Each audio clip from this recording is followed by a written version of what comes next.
नमो लोये सौहरिहन्ताणम् नमो लोये सौहृदानम् नमो लोये सौभागिर्यानम् नमो लोये सौज्यायानम् नमो लोये सौत्रिकावती सावनम् ओंकारमिन्दु संयुक्त नित्यम् जायन्ति योगिनः कामदम् औषधम् च ओंकाराय नमो नमः मङ्गलम् भगवान् यो मङ्गलम् गौतमो मङ्गलम् कुन्कुण्डार्यो विजेन्द्रमोसु मङ्गलम् नमः समरिसाराय स्वानुभूत्या चकास्ते स्वभावाय भवाय सर्वाः विभावनिदाता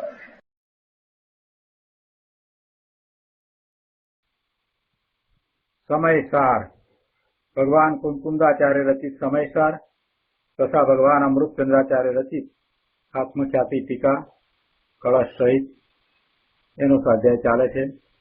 एमां सर्व विशुद्ध ज्ञान अधिकार में गाथा 332 थी 344 नो स्वाध्याय लगभग पूरो थवा आव्यो छे। भावार्थ उपरनुं गुरुदेवनुं प्रवचन एमांथी आपणे કેટલાક अंशो लईए। प्रवचन रत्नाकर भाग 9मो पाना नंबर 261 गाथा 332 थी 344 भावार्थ उपरनुं प्रवचन। पंडितजीए जे वात करी छे ते કેટલાક जैन मुनिओ पण स्यादवाद वाणीने बराबर नहीं समजीने सर्वथा एकांतनो अभिप्राय करे छे अने विवक्षा पलटीने एम कहे छे के आत्मा तो भाव कर्मनो अकर्ता ज छे, कर्म प्रकृतिनो उदय ज भाव कर्मने करे छे।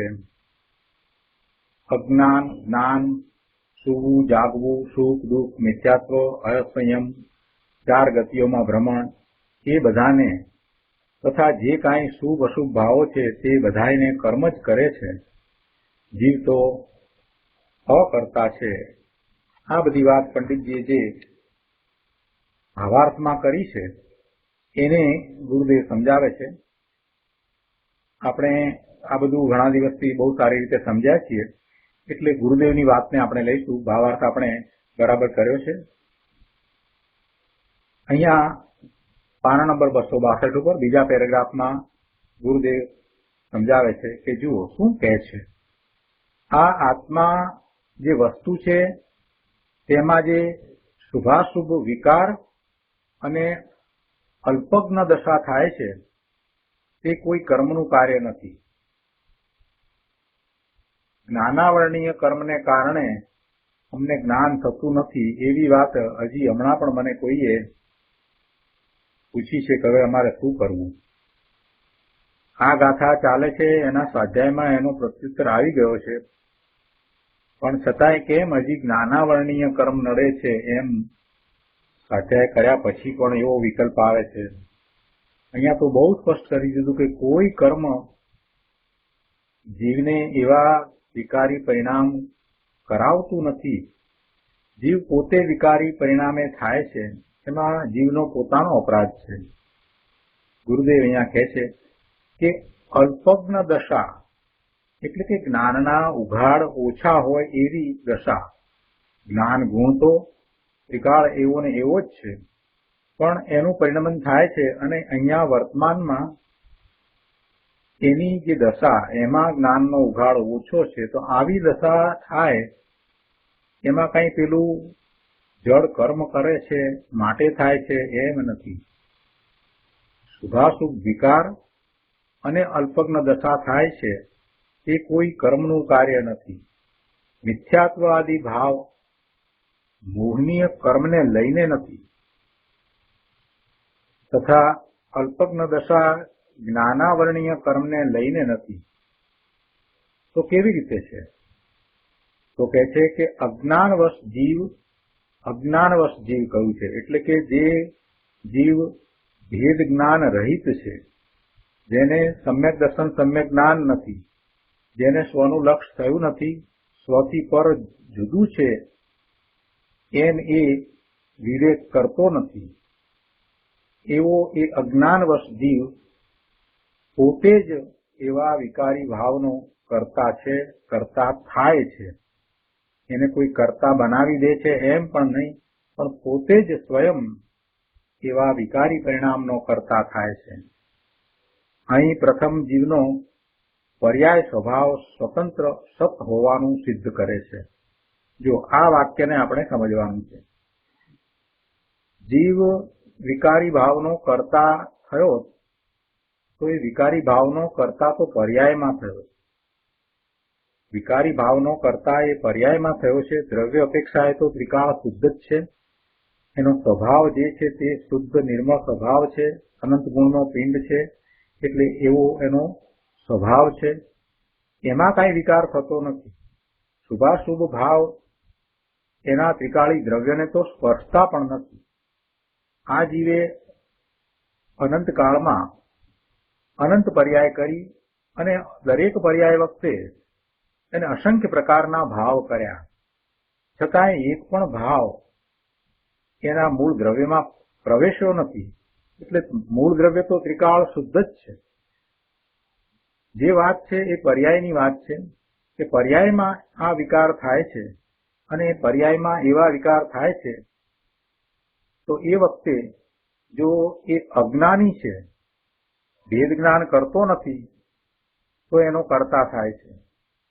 અને જો એ જ્ઞાની છે તો એવા વિકાર થવા છતાં એનો એ જ્ઞાતા દ્રષ્ટા જ રહે છે, એનો કર્તા થતો નથી. પણ બધી વાત પર્યાયની છે. પર્યાયની વાત કરી છે એટલે પર્યાયમાં શું થઈ રહ્યું છે, કેવી રીતે થઈ રહ્યું છે એ વાત અહીંયા તો લીધી છે.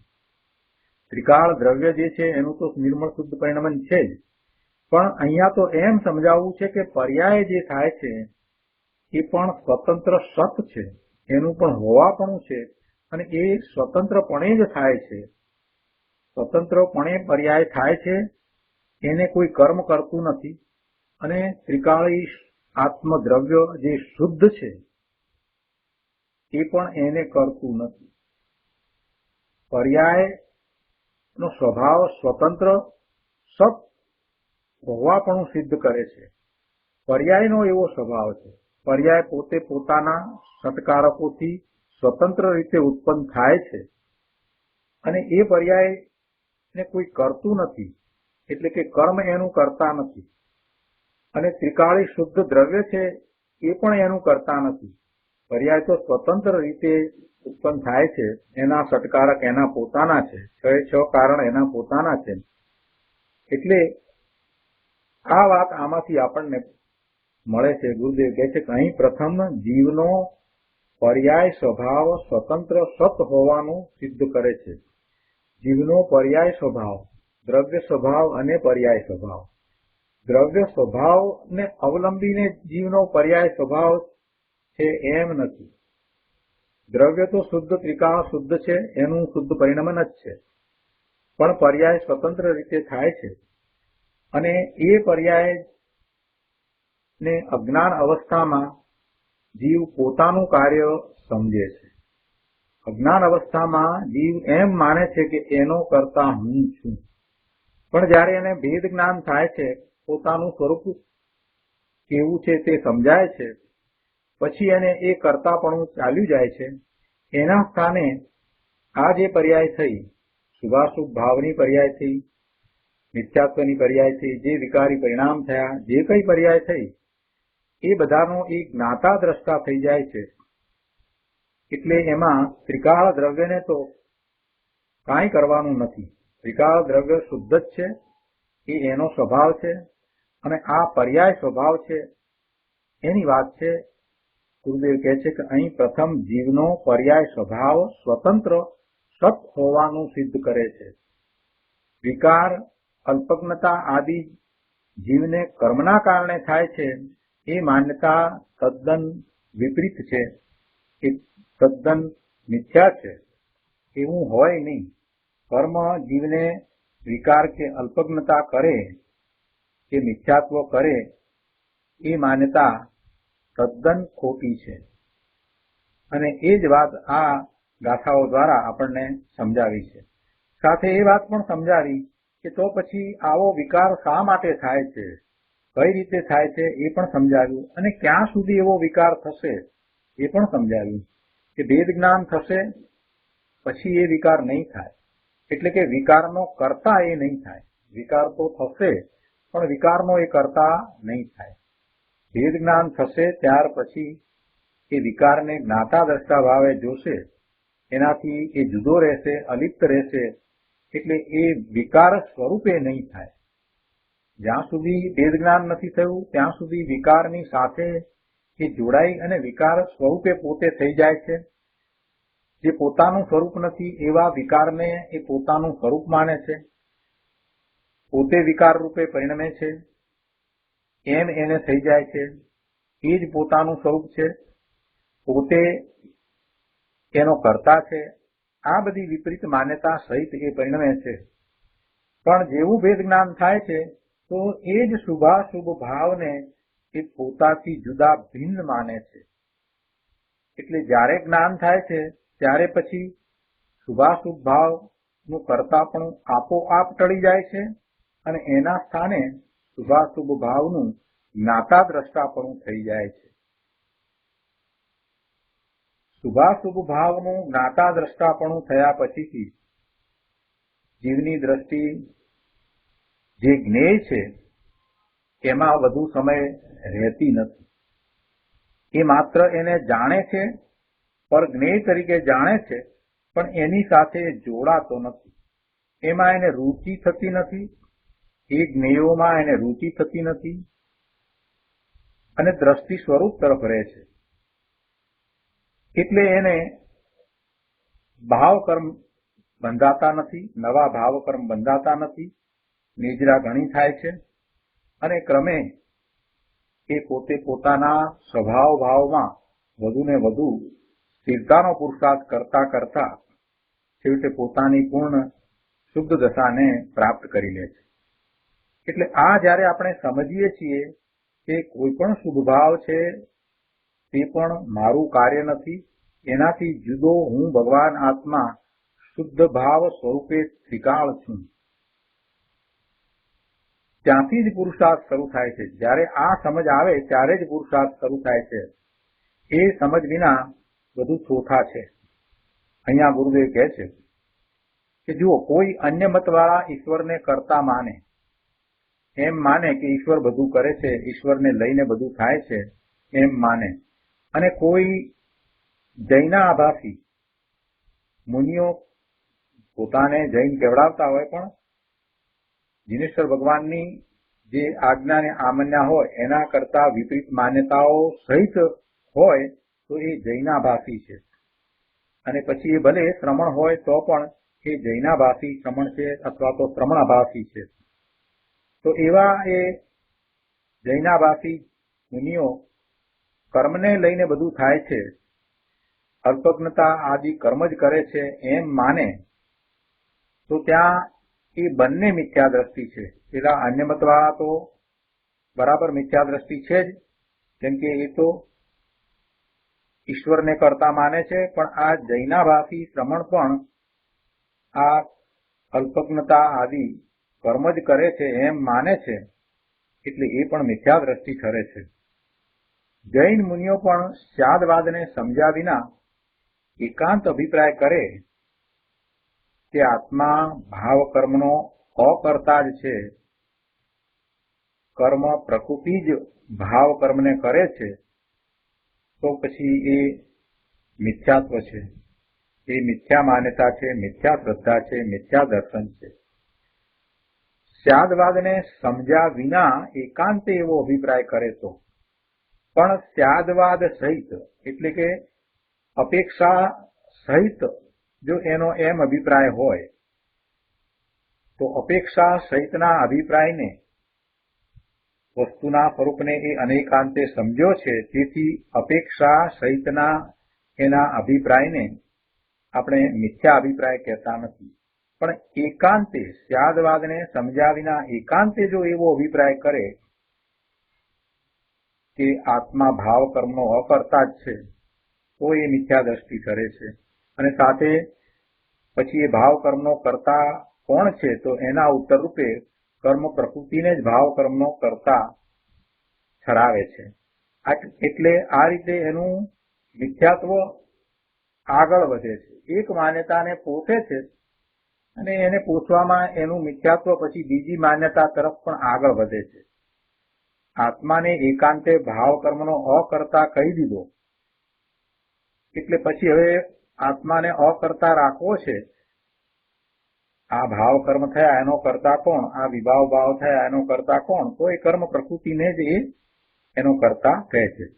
જો વિકારી પરિણામ છે એને કારણે ભાવ બંધ થાય છે. વિકારી પરિણામ છે એને કારણે ભાવ આશ્રવ અને ભાવ બંધ થાય છે. એટલે ભાવ કર્મનો કર્તા કહો કે વિકારી પરિણામનો કર્તા કહો, બંનેનો અર્થ એક જ છે.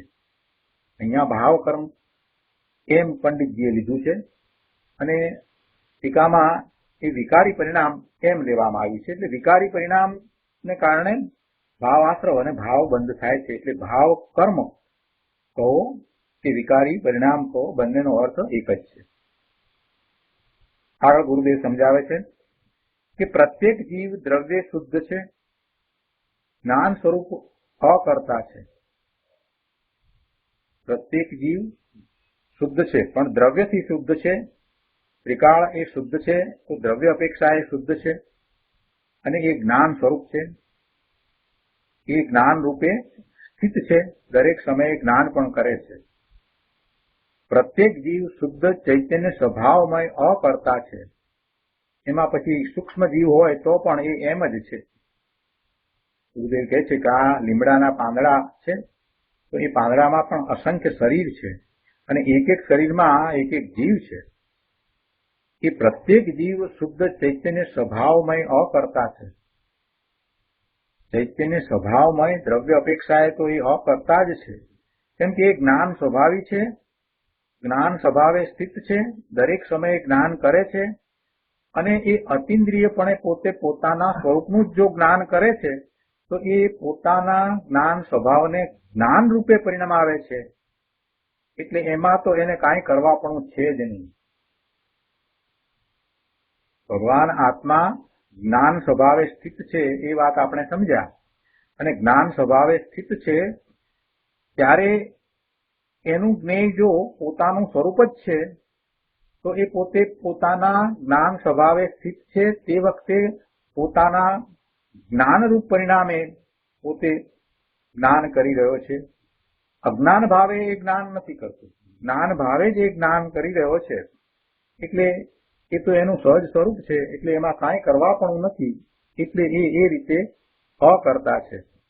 બીજી રીતે આ વાતને આપણે સમજવી હોય તો એમ પણ કહી શકીએ કે જ્યારે એ અતિન્દ્રિયપણે જ્ઞાન કરે છે, અતિન્દ્રિયપણે ઇન્દ્રિયોની મદદ વિના અને મનની પણ મદદ વિના અતિન્દ્રિયપણે જો જ્ઞાન કરે છે તો એનું જ્ઞેય પોતાનું સ્વરૂપ જ હોય.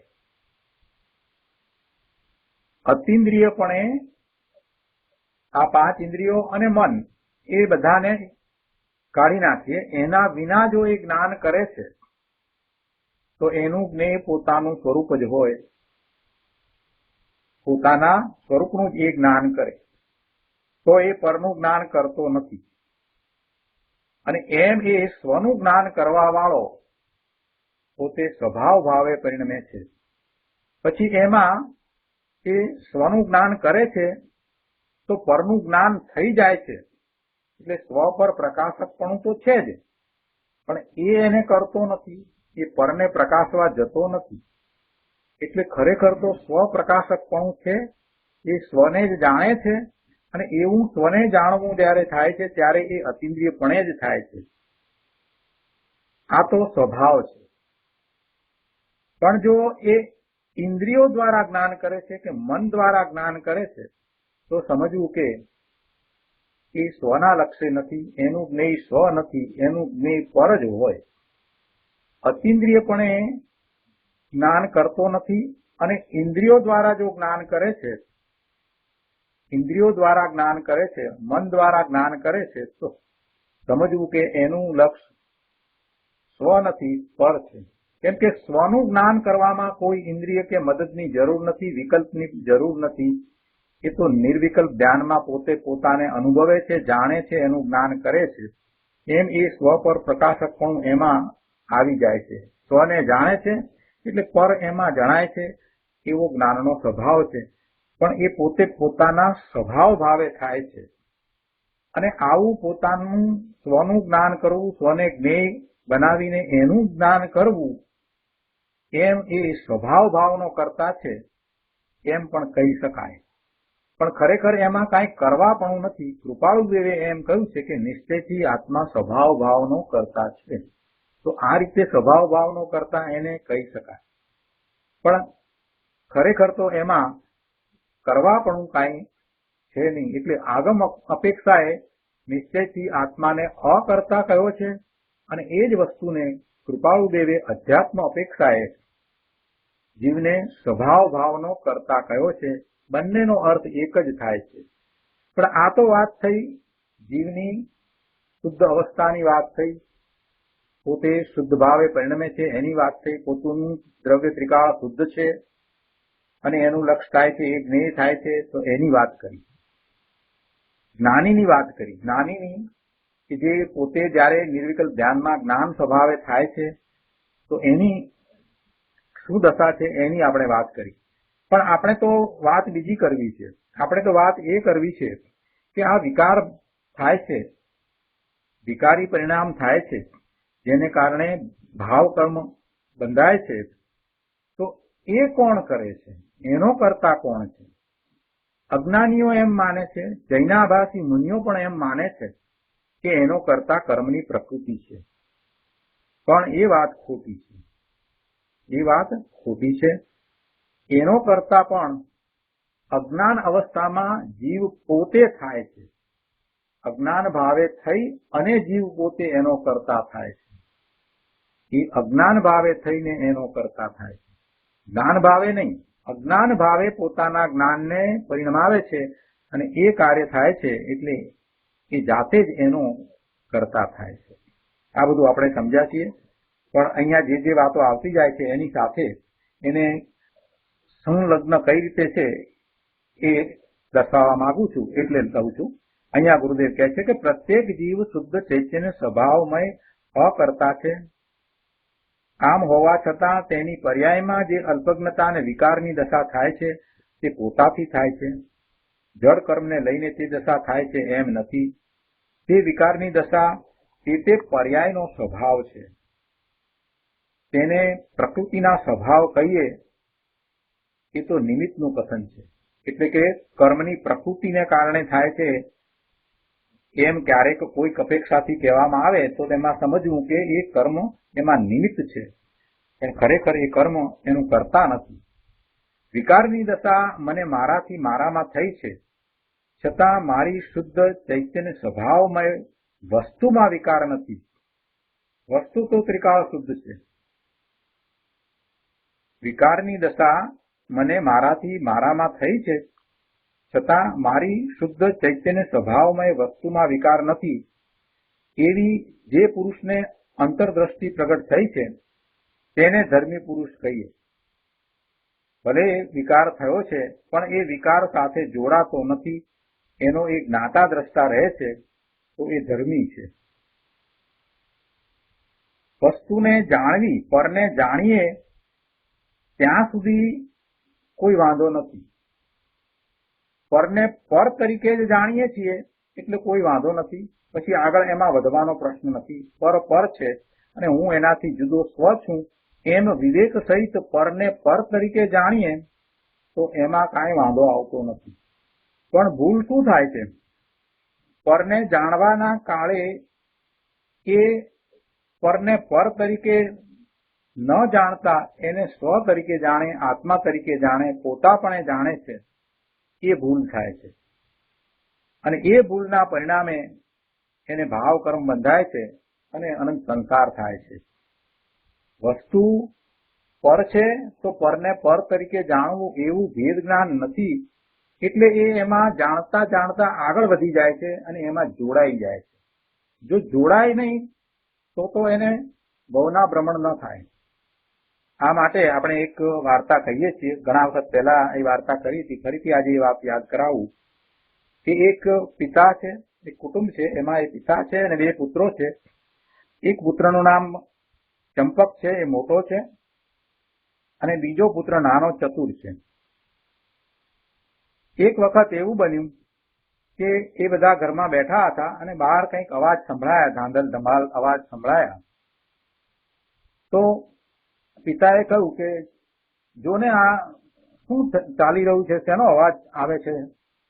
તો પેલો મોટો દીકરો ચંપક એ બહાર ગયો અને પછી કેટલી વાર સુધી આવ્યો નહીં. પિતાને ચિંતા થઈ કે આ કેમ આવ્યો નહીં. ઘણી વાર થઈ પણ આવ્યો નહીં. 1-2 કલાકને અંતે પણ એ આવ્યો નહીં. છેવટે જયારે એ આવ્યો 3-4 કલાક પછી, ત્યારે એના બધા કપડા ફાટેલા હતા, એના હાથ પગ ઉપર એને ઈજા થઈ હતી, એમાંથી લોહી નીકળતું હતું, મોઢા ઉપર પણ ચકામાં પડી ગયા હતા અને એવી હાલતમાં એ પાછો આવ્યો. ત્યારે એને પિતાએ પૂછ્યું કે ભાઈ, મેં તો તને જોવા માટે મોકલ્યો હતો ને કે બહાર શું ચાલી રહ્યું છે, તું આ આવી દશામાં તને શું થયું?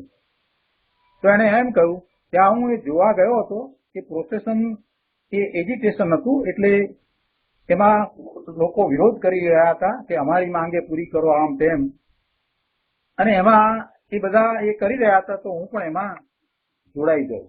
અને પછી અમે આગળ ગયા એટલે પછી પોલીસે બધાને દંડા માર્યા અને પછી તો એમાં લોકોને ઘસડ્યા અને ગમે તે થયું ને એમાં મને આ બધું વાગ્યું ને કપડા ફાટી ગયા.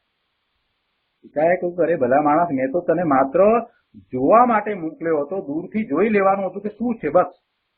મેં તને ક્યાં જોડાવા માટે મોકલ્યો હતો? જો જોડાયો તો માર ખાધી, જોડાયો ના હોત અને જો એમને માત્ર જાણીને પાછો આવ્યો હોત તો એ માર ખાત નહીં. જે ચતુર છે, એનો નાનો પુત્ર એ ચતુર છે, એને જયારે આવો પ્રસંગ આવ્યો ત્યારે એ તો માત્ર દૂરથી એને જોઈને પાછો આવ્યો અને એના સંબંધી એને વધારે જ્ઞાન કરવાનો પણ પ્રયત્ન ન કર્યો કે શેનું એજ્યુકેશન છે, શું છે, આવું પણ નહીં. એ વાત સાથે મારે સંબંધ નથી, એમાં મારે પડીને શું કામ છે, એમાં આગળ વધવાની કાંઈ જરૂર નથી. આપણે બધા પેલા ચંપક જેવા છીએ. આપણે પરપદાર્થનું જ્ઞાન કરીએ કે આ પરપદાર્થ છે, બસ એટલે સુધી રહેવું જોઈએ. એના સ્થાને એ પરપદાર્થમાં રસ લઈએ છીએ, એમાં રુચિ કરીએ છીએ, એમાં જોડાઈ જઈએ છીએ. કર્મના ઉદયને કારણે આવેલા જે સંયોગો છે એને માત્ર જાણવા જોઈએ, જ્ઞાતા દ્રષ્ટ્ય ભાવે જોવા જોઈએ કે આ શરીર છે, આ મનુષ્યની પર્યાય છે, એને કંઈક અમુક વર્ષનું આયુષ્ય હશે. આ બધા કુટુંબીજનો સાથે મળ્યા છે, એ પણ પોતપોતાના કર્મના ઉદયને કારણે છે. બધા એક સાથે કુટુંબમાં છીએ. આ બધું કર્મના ઉદયને કારણે બધાનું પોતપોતાનું જુદું છે એમ જાણવું જોઈએ. બધા ભગવાન આત્મા છે અને વર્તમાન પર્યાય બધાની આ રીતે છે, બધાના પરિણામો એ રીતે થઈ રહ્યા છે એમ માત્ર જાણવું જોઈએ. એના સ્થાને આપણે શું કરીએ છીએ? એના સ્થાને આપણે તો એમાં જોડાઈ જઈએ છીએ, એમાં રાગ કરીએ છીએ, દ્વેષ કરીએ છીએ, ક્રોધ કરીએ છીએ, લોભ કરીએ છીએ, માન માયા બધું કરીએ છીએ. એટલે જોડાઈએ છીએ એટલે પછી ભાવ કર્મ થાય છે. ભાવ કર્મ બંધાય છે અને પછી તો એ કર્મ ના ફરી ઉદય આવે છે ને ફરી જોડાઈએ છીએ ને એમ આપણે અનંત સંસાર થાય છે. એટલે આપણે માર ખાવો પડે છે. સંસારની દશા આ રીતે થાય છે. જો આપણે ચંપક બનવાનું છોડી દઈએ અને માત્ર દૂરથી સંયોગોને જાણીએ, સંયોગોને દૂરથી જ જાણીએ કે બસ એ આ છે, એથી વિશેષ એમાં રસ ન લઈએ, એમાં રુચિ ન કરીએ, કેમ કે એ મારું સ્વરૂપ નથી, એ મારાથી ભિન્ન છે, જુદા છે, તો હવે મારે એમાં આગળ કાંઈ વધવાની જરૂર નથી. મારું સ્વરૂપ તો ત્રિકાળ શુદ્ધ છે, એવા જો ભાવે રહીએ. એટલે એવી જાગૃતિ દરેક સમયે કેળવીએ. દરેક સમયે કોઈને કોઈ કર્મની પ્રકૃતિનો ઉદય તો હોય જ છે અને એને કારણે કોઈક સંયોગો સર્જાય છે.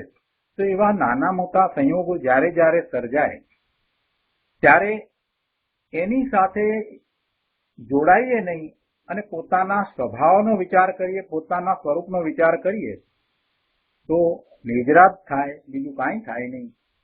અતિ અલ્પ કર્મ બંધાય અને ઘણી નિર્જરા થાય. આ આપણે કર્તા કર્મ અધિકાર વખતે પણ આ વાત લીધી છે. એટલે વિકારી પરિણામ જે થાય એના આપણે જાતે દોઢ ડાયા થઈ અને કરતા થઈએ છીએ એમ કહીએ તો ખોટું નહીં. વિકારી ભાવ થયો, શુભાશુભ ભાવ થયા, એ તો કર્મના ઉદયને કારણે એવું થયું તો થયું, પણ પછી એને આપણે જાણવા અને એને પર તરીકે જાણવા, એ પર જ્ઞેય છે એમ જાણવા જોઈએ. એને બદલે આપણે શું કરીએ છીએ, એમાં જોડાઈ જઈએ છીએ, અને એટલે સુધી જોડાઈ જઈએ છીએ કે આપણા મૂળ સ્વરૂપને ભૂલી જઈએ છીએ. આ જ ભૂલ છે, આ જ આપણી ભૂલ છે. એટલે જેને ભેદ જ્ઞાન થયું છે, સ્વ અને પરનું ભેદ જ્ઞાન છે, સ્વ અને પરનો જેને વિવેક છે, એને તો ગમે તેવા શુભાશુભ ભાવ વખતે પણ સ્વનું જ લક્ષ્ય રહે છે. પર જ્ઞેયને પર તરીકે જાણે છે, એનો તો એક જ્ઞાતા દ્રષ્ટા જ થઈ જાય છે. એટલે એની દ્રષ્ટિ નિર્વિકાર છે, એના પરિણામ નિર્મળ થાય છે. અંતરદ્રષ્ટિ થાય તો પરિણામ નિર્મળ થાય.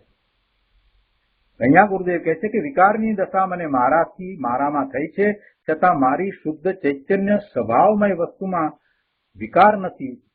એવી જે પુરુષને અંતરદ્રષ્ટિ પ્રગટ થઈ છે તેને ધર્મી પુરુષ કહીએ. ભાઈ, જૈન ધર્મ એટલે શું? કે હું તો અખંડ એક જ્ઞાયક સ્વભાવી ચૈતન્ય જ્યોતિ માત્ર વસ્તુ આત્મા છું. આવી નિર્વિકાર નિર્મળ અંતરદ્રષ્ટિ થવી તે જૈન ધર્મ છે. જૈન ધર્મ એ કોઈ વાળો કે સંપ્રદાય નથી. જૈન ધર્મ તો વસ્તુનું સ્વરૂપ છે. આત્માનું એવું સ્વરૂપ છે, જગતનું જેવું સ્વરૂપ છે તેવું સ્વરૂપ આપણે સમજીએ, આત્માનું જેવું સ્વરૂપ છે તેવું સ્વરૂપ આપણે સમજીએ અને પુરુષાર્થ ઉપાડીએ તો અંતરદ્રષ્ટિ કરતા નિર્મળ પરિણામ થાય. ગુરુદેવ કહે છે કે આ ન્યાયથી સમજે તો સમજાય એવું છે. આત્મા શરીર મન વાણી ઇન્દ્રિય ઇત્યાદિથી ત્રિકાળ ભિન્ન છે. ત્રિકાળ ભિન્ન છે એટલે ત્રણેય કાળે એક ભિન્ન છે. ભૂતકાળમાં પણ એમ હતું, વર્તમાનમાં પણ એમ છે અને ભવિષ્યમાં પણ એમ જ હશે. આત્મા શરીર મન અને વાણી તથા ઇન્દ્રિયોથી એ હંમેશા ભિન્ન જ છે. કેમ કે એ બધા અત્યંત જડ છે. તેનો કરતા હરતા આત્મા નથી.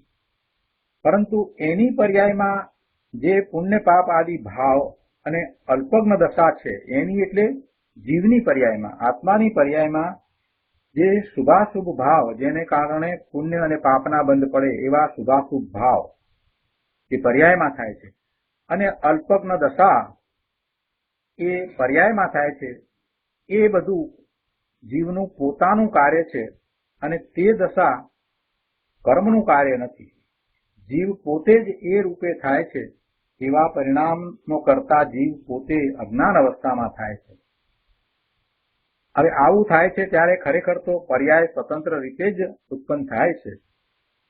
જેને દ્રવ્યની દ્રષ્ટિ થઈ છે એને વર્તમાન પર્યાય પોતાથી ભિન્ન જુદી છે, પરના લક્ષ્ય થઈ છે એટલે એવા વિકારી પરિણામ થયા છે એ સ્પષ્ટ છે.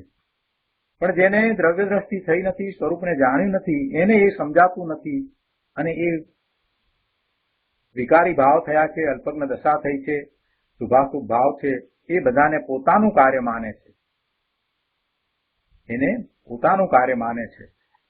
એટલે એ રીતે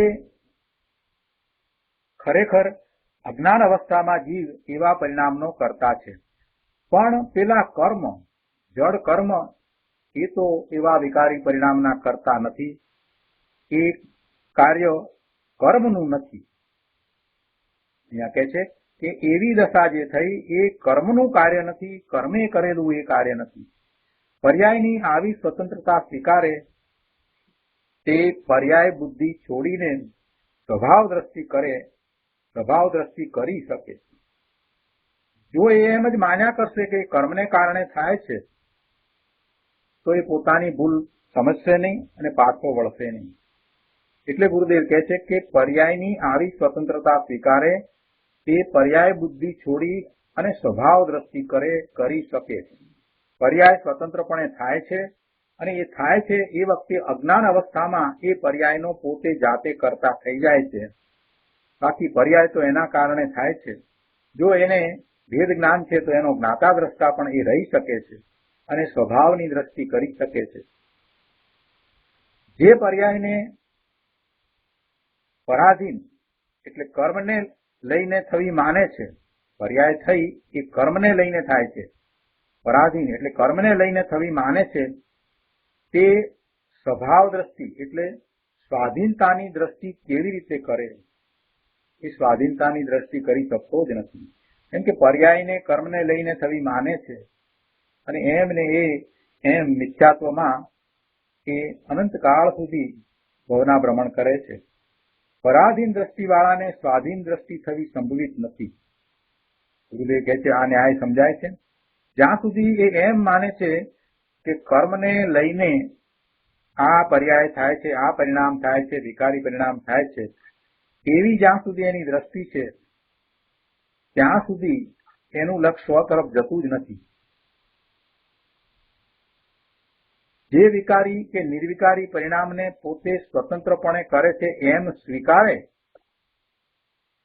તે જ પરનું લક્ષ્ય છોડી સ્વના લક્ષ્ય સ્વરૂપમાં જઈ શકે. વિકારી પરિણામ થાય છે એમાં પોતાને અજ્ઞાનને કારણે એવા ભાવ થયા છે, એમાં એ જોડાવાનું થયું છે. એટલે એ બધો દોષ પોતાનો છે એમ જે સ્વીકારે છે એ દોષને દૂર કરવા માટે સ્વનું લક્ષ્ય કરશે. પણ જે સ્વીકારતો જ નથી કે આ વિકારી ભાવ થવામાં મારો દોષ છે એવું જે સ્વીકારતો જ નથી એ તો એમ જ માને કે કર્મને કારણે થાય છે, અમે શું કરીએ. વિકારી ભાવ થાય, શુભાશુભ ભાવ થાય, અજ્ઞાન અવસ્થામાં રહે અને પાછો એમ કે ભાઈ બધું આ કર્મને લીધે થઈને થાય છે, એમાં અમે શું કરીએ. અને એમ ને એમ એ પુરુષાર્થ કરતો નથી. આ મિથ્યાત્વ મોહનીય કર્મને કારણે અમને પડ્યું છે, હવે એમાં અમે શું કરીએ એમ જે માને છે એ તો ક્યારેય સ્વરૂપની દ્રષ્ટિ કરી અને એ જ્ઞાન સ્વભાવે પરિણમતો જ નથી. કેમ કે એને પોતાનો દોષ દેખાતો જ નથી. પોતે અપરાધી છે એ તો એ સમજતો જ નથી. પોતે અજ્ઞાનને કારણે અજ્ઞાન અવસ્થામાં આ વિકારી ભાવનો કરતા થાય છે એ તો એક વિધાન થયું. એ તો આચાર્ય ભગવાને વિધાન તરીકે સમજાવ્યું કે જીવ અજ્ઞાન ભાવે એ વિકારી ભાવનો કરતા થાય છે, પણ એ તો વિધાન થયું. પણ જયારે હવે એના ઉપરથી પોતે ઉપદેશ ગ્રહણ કરવાનો હોય તો શું ઉપદેશ ગ્રહણ કરવો જોઈએ કે હું આ વિકાર કરું છું એ મારું અજ્ઞાન છે, ખરેખર એ વિકાર મારા નથી, એનાથી જુદો હું ભગવાન આત્મા છું. હવે એવું જયારે એને વિકલ્પ સહિત થાય તો પણ પોતાના સ્વરૂપ તરફ દ્રષ્ટિ જાય, પોતાના સ્વરૂપની દ્રષ્ટિ કરી અને એનો અનુભવ કરવાનો પુરુષાર્થ ઉપડે. પણ જે સ્વીકારતો જ નથી અને એમ જ કહે છે કે ના બધું કર્મને કારણે થાય, એમાં અમે શું કરીએ, તો પછી એ આત્મામાં ક્યાંથી જશે? એમ ગુરુદેવનું સમજાવવું છે. એ ન્યાય અહીંયા સમજાયો. અહીંયા 263 પાના પર ત્રીજા પેરેગ્રાફમાં કહે છે કે આત્મા પરને કરે એ વાત તો છે નહીં. આત્મા પરને જાણે એમ કેવું એ વ્યવહાર છે. આત્મા સ્વને જ જાણે છે, પરને જાણે એમ કેવું એ વ્યવહાર છે. કેમ કે પર જ્ઞેય તો જયારે એ સ્વને જાણે છે તો એમાં એ ઝળકે છે. એટલે એમ એ સ્વ પર પ્રકાશક પણ છે, કાંઈ એ પરને જાણવા જતો નથી.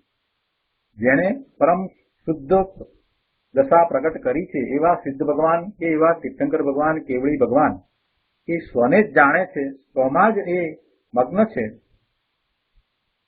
એ પરને જાણવા જતા નથી. છતાં આપણે એમ કહીએ છીએ કે જગતના બધા જ પદાર્થોની, ત્રણેય કાળની બધી જ પર્યાયોને એક સમયમાં કેવળી ભગવાન, તીર્થંકર ભગવાન જાણે, સિદ્ધ ભગવાન જાણે, છતાં એને જાણવા જતા નથી. એ તો વ્યવહારથી એમ કહેવાય છે. પરને જાણે એમ કહેવું એ વ્યવહાર છે. વળી આત્માને જાણે એટલો ભેદ પાડવો એ પણ વ્યવહાર છે. અહીંયા થોડીક સૂક્ષ્મ વાત સમજાવી છે કે આત્માને જાણે એટલો ભેદ પાડવો એ પણ વ્યવહાર છે. કેમ કે એમાં બે વાત થઈ ગઈ ને, બે પણ આવ્યું ને. આત્માને જાણે, ખરેખર તો આત્માને જાણે છે તેમાં કોઈ દ્વૈત નથી, બે પણ છે જ નહીં. તે તેનો સ્વભાવ છે તો તે તેના સ્વભાવ રૂપે પરિણમી જાય છે. એટલે જયારે એને કથનમાં એમ કહીએ કે આત્માને જાણે એમ ભેદ પાડી અને સમજાવીએ છીએ તો એ વ્યવહાર છે. જે ભેદ છે એ વ્યવહાર છે. સમયસાર ગાથા 356 થી 365 ની ટીકામાં આવે છે કે આત્મા પરદ્રવ્યને જાણે છે એ વ્યવહાર કથન છે. આત્મા પોતાને જાણે છે એમ કહેવામાં પણ સ્વસ્વામી અંશરૂપ વ્યવહાર છે. જ્ઞાયક જ્ઞાયક જ છે એ નિશ્ચય છે. આગળ ગાથામાં આ વાત આવવાની છે 356 થી 365 શું આવશે કે જ્ઞાયક જ્ઞાયક જ છે એ નિશ્ચય છે. આત્મા આત્માને જાણે છે એમ ભેદ કરવો એ પણ વ્યવહાર છે. જ્ઞાયક જ્ઞાયક જ છે, એમાં કોઈ વિકલ્પ નથી, એમાં બેપણું નથી, દ્વૈત નથી, એ નિશ્ચય છે. દ્રષ્ટિનો વિષય ચૈતન્ય મૂર્તિ પ્રભુ જ્ઞાયક જ્ઞાયક જ છે. આ પરમાર્થ છે. પોતે પોતાને જાણે એવો ભેદ પણ જેમાં નથી એ જ્ઞાયક પ્રભુ જ્ઞાયક જ છે અને તે સમ્યક દર્શનનો વિષય છે. અર્થાત એક જ્ઞાયકના આશ્રયે જ સમ્યક દર્શન પ્રગટ થાય છે. આ ધર્મ પામવાની રીત છે. આગળ 264 પાના ઉપર કહે છે કે અંતતત્વની શુદ્ધ અંતતત્વની વાત સાંભળનારાએ આ કાળને વિશે તો ઘણા ઓછા છે. સર્વજ્ઞ પરમાત્મા ફરમાવે છે કે તું પણ અંદર મારા જેવો પરમાત્મા છો, એટલે કે તું પરમાત્મા સ્વરૂપ જ છો. અંદરમાં તો પરમાત્મા છો. બહાર પર્યાયમાં ભૂલ છે તે એક સમયની ભૂલ છે, બીજા સમયે પણ ભૂલ છે પણ બીજા પ્રકારની ભૂલ છે, અને ત્રીજા સમયે જો તું તારા સ્વરૂપ તરફ વળી ગયો હોય તો ભૂલ નથી. એટલે જે ભૂલ છે તે દરેક એક એક સમયની જ ભૂલ છે.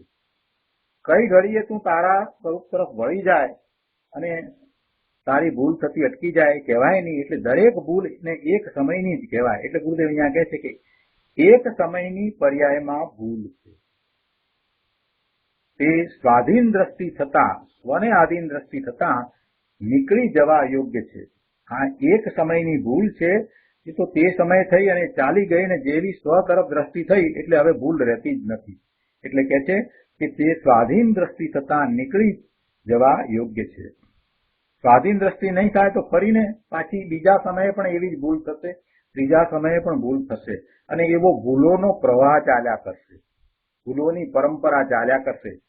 માટે સ્વાધીન દ્રષ્ટિ કરો એમ અહીંયા ઉપદેશ છે. 264 પાના ઉપર 5મા પેરેગ્રાફમાં અહીંયા કહે છે કે જેમ દ્રષ્ટિવંત પુરુષ તીવ્ર વૈરાગને પ્રાપ્ત થતા સાધનાની પૂર્ણતા કરવા માટે ગૃહવાસ છોડી જંગલમાં ચાલ્યો જાય છે, તેમ વર્તમાન પર્યાયમાં જે વિકાર અને અલ્પજ્ઞતા છે તે પોતાની દશા છે, કર્મને લઈને નથી. એમ પર્યાયની સ્વતંત્રતા અંતરમાં બેસતા તે દ્રવ્યની સ્વતંત્રતા નક્કી કરવા માટે પર્યાયનું લક્ષ છોડી સીધો ત્રિકાળી દ્રવ્યમાં ચાલ્યો જાય છે. જો ઉદાહરણ પણ કેવું સુંદર આપ્યું છે. જે સાધક છે, જે સમ્યક દ્રષ્ટિ છે, એ તીવ્ર પુરુષાર્થ માટે જ્યારે એને વૈરાગ્ય, તીવ્ર વૈરાગ્ય થાય છે ત્યારે એ સાધના માટે, સાધનાની પૂર્ણતા કરવા માટે એ ઘરવાર છોડી અને જંગલમાં ચાલ્યો જાય છે. એવી રીતે ગુરુદેવ કહે છે કે પર્યાયની સ્વતંત્રતા અંતરમાં જેને બેસી ગઈ છે કે પર્યાય સ્વતંત્ર છે, સ્વતંત્ર રીતે થાય છે, એનો કરતા ત્રિકાળી શુદ્ધ દ્રવ્ય નથી. પર્યાયના સટકારકો એના પોતાના છે, પર્યાય સ્વતંત્રપણે થાય છે. હવે એમાં મારે કાંઈ જોડાવાની જરૂર નથી, મારે કાંઈ કરવા પણ નથી. પર્યાય પર્યાયના કારણે છે. આવી પર્યાયની સ્વતંત્રતા અંતરમાં જેને બેસી ગઈ છે, પર્યાય પર્યાયના કારણે થાય છે. એવા સંયોગ આવ્યા કે $1 મિલિયન મળી ગયા, આવી દશા થઈ તો એ સ્વતંત્ર રીતે થઈ છે. એમાં આપણે જોડી દઈએ કે આ મારા પ્રયત્નને કારણે થયું, મારી મહેનતને કારણે થયું, તો આ મિથ્યા માન્યતા છે. આપણે એ જ કામ કરી રહ્યા છીએ. જે પર્યાય થાય છે એ બધી જ પર્યાય પરપદાર્થોની પર્યાયમાં પણ આપણે દોઢ ડાયા થઈને કરતા થઈ જઈએ છીએ. રોટલી વણાય છે તો રોટલીના કરતા બહેનો થઈ જાય છે. ઓફિસમાં કામ થાય છે તો એના કરતા આપણે થઈ જઈએ છીએ. દરેક વસ્તુના આપણે કરતા થઈ જઈએ છીએ. અહીંયા કહે છે કે ભાઈ દરેક પર્યાય સ્વતંત્ર રીતે થાય છે, એટલી પર્યાયની સ્વતંત્રતાને જો તું સ્વીકારે, એ તને બરાબર બેસી ગયું હોય તો એ પર્યાય તો જેમ થવાની હશે એમ થશે જ. એમાં કઈ અવ્યવસ્થા થવાની નથી. તું એની ચિંતા છોડી દે. દરેક પર્યાય એના કારણે એના કાળે સ્વતંત્ર રીતે જે થવાની છે તે થવાની જ છે. ક્રમબદ્ધ બધી જ પર્યાયો જેમ છે તેમ થશે જ. તું નક્કામાનો એમાં જોડાય છે, એમાં કરતા ભાવ કરે છે. એટલે જો તને પર્યાયની સ્વતંત્રતા અંતરમાં બેસી ગઈ હોય કે જગતમાં બધી જ પર્યાયો, બધા જ પદાર્થોની પર્યાયો સ્વતંત્ર રીતે જ થાય છે, તો તને અકર્તા ભાવ આવે. આપણે ક્રમબદ્ધ પર્યાયમાં આ વાત શીખ્યા છીએ કે એવી પર્યાયની સ્વતંત્રતાનો જયારે સ્વીકાર થઈ જાય છે, એ વાત અંતરમાં બેસી જાય છે, તો પછી એ પર્યાયનું લક્ષ છોડે છે કે હવે પર્યાયમાં મારે તો કાંઈ કરવા પણ નથી, એટલે પર્યાયનું લક્ષ છૂટે છે.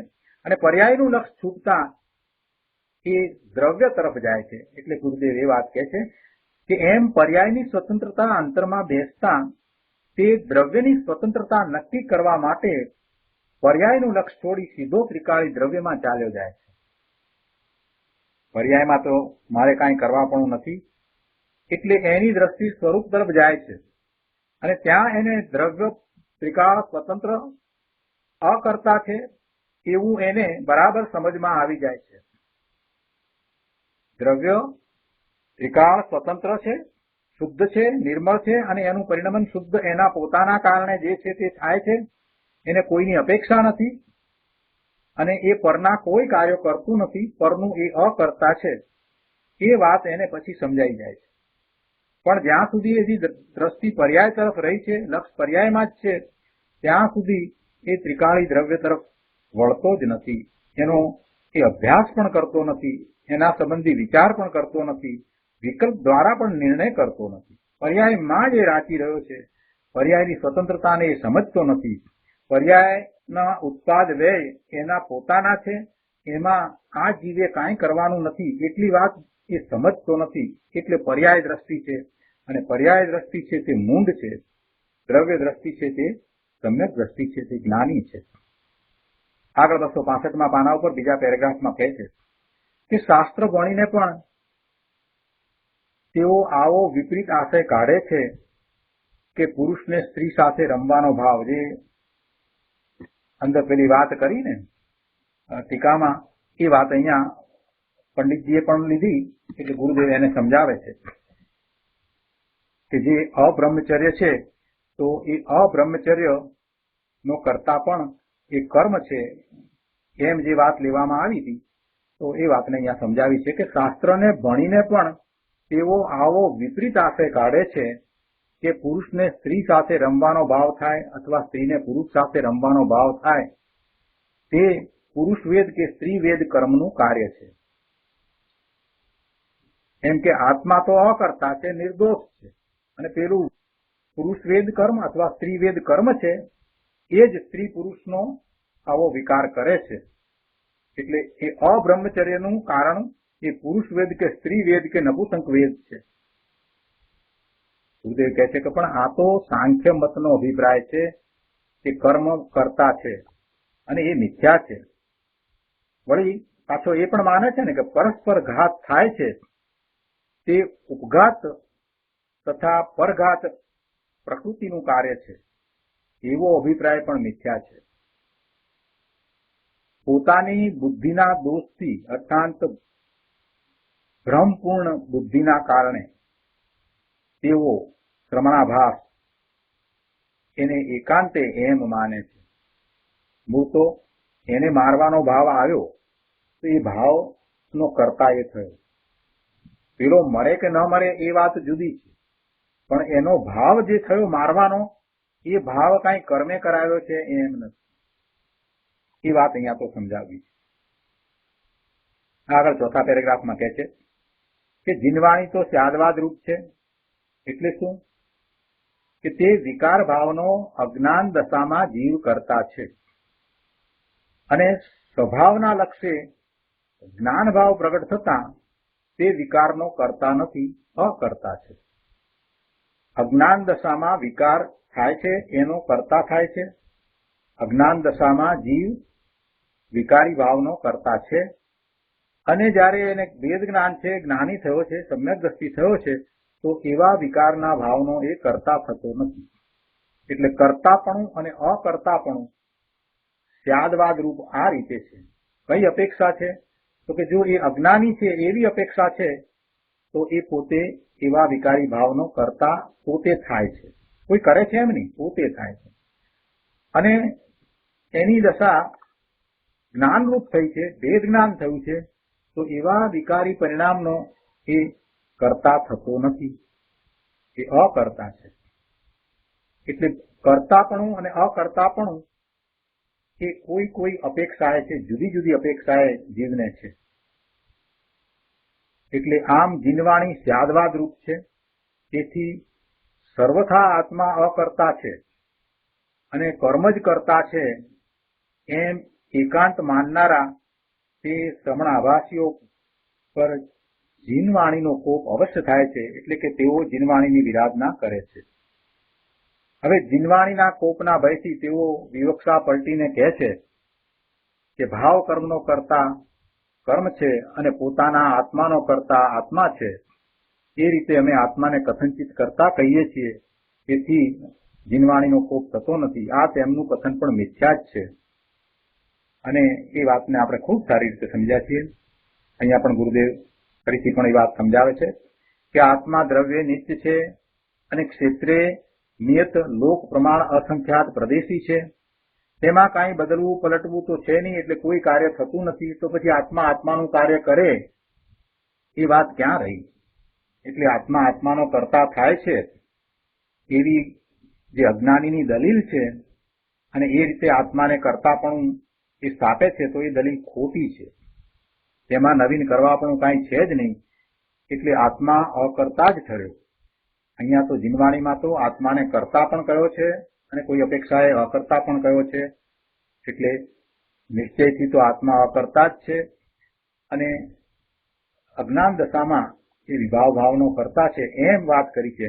જ્યારે પેલો તો એકાંતે આત્માને અકર્તા માને છે અને એમ વાત કરી એટલે આત્માને પછી કરતા મનાવવા માટે એને એવી દલીલ કરી કે આત્મા આત્માનો કરતા છે.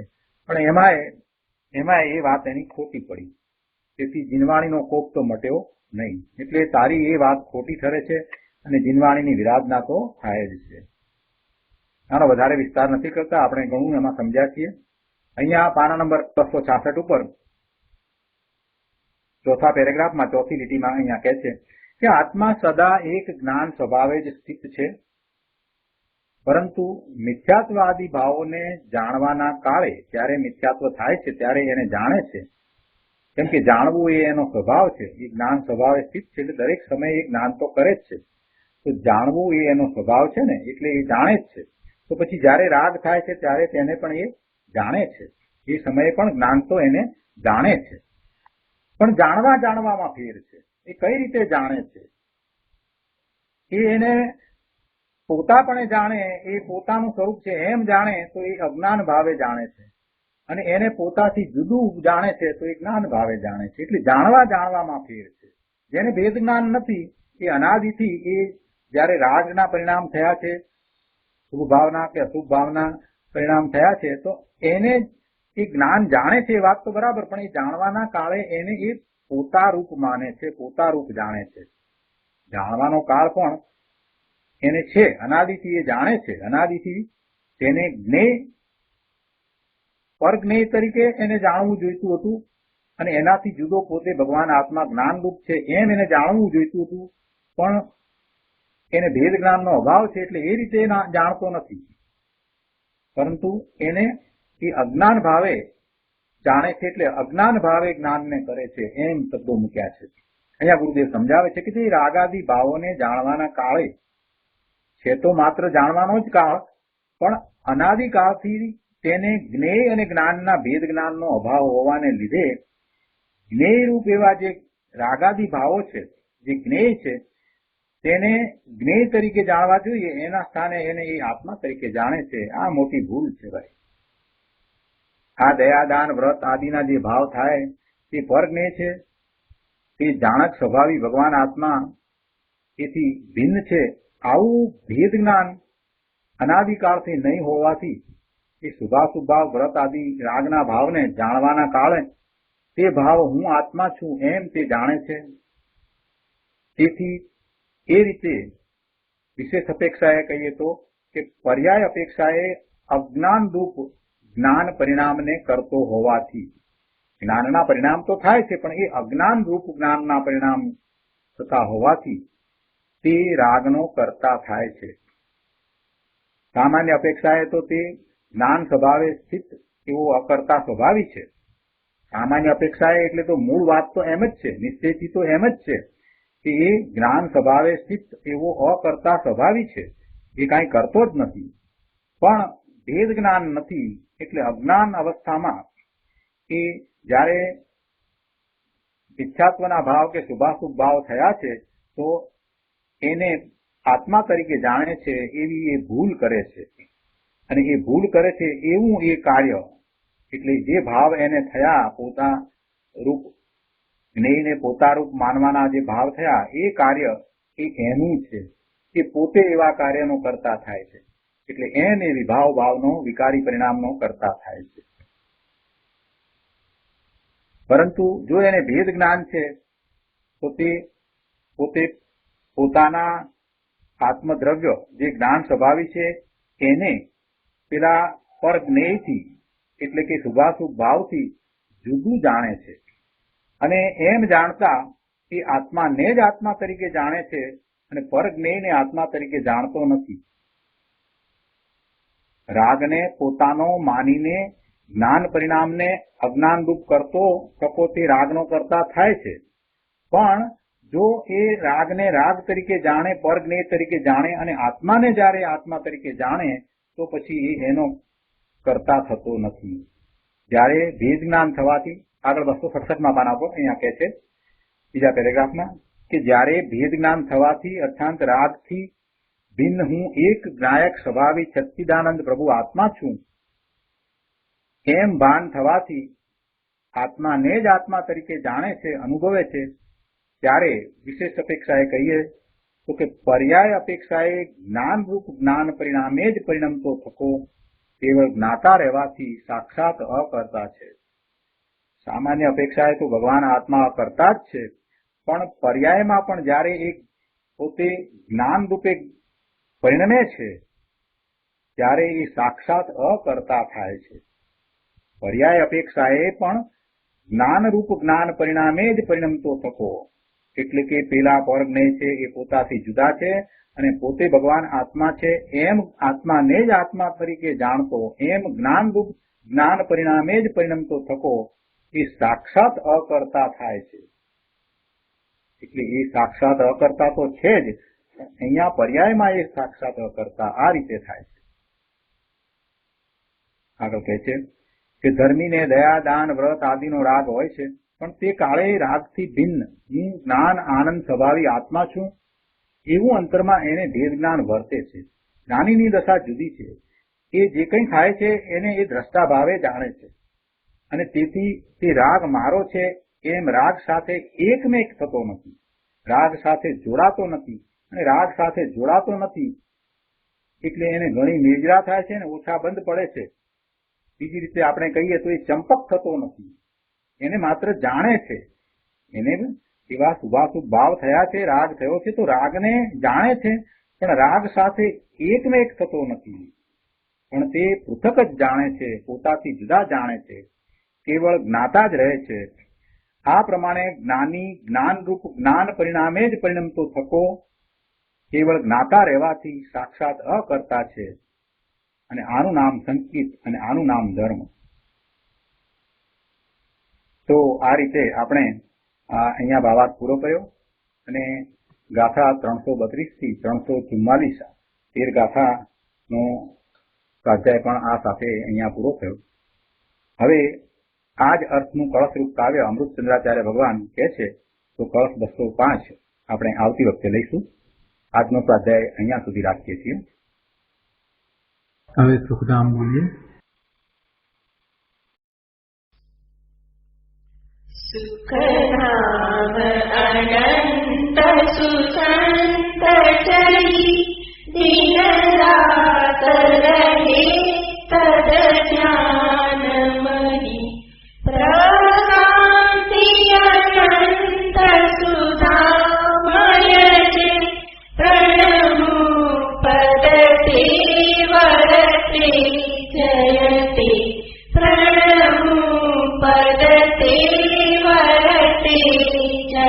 તે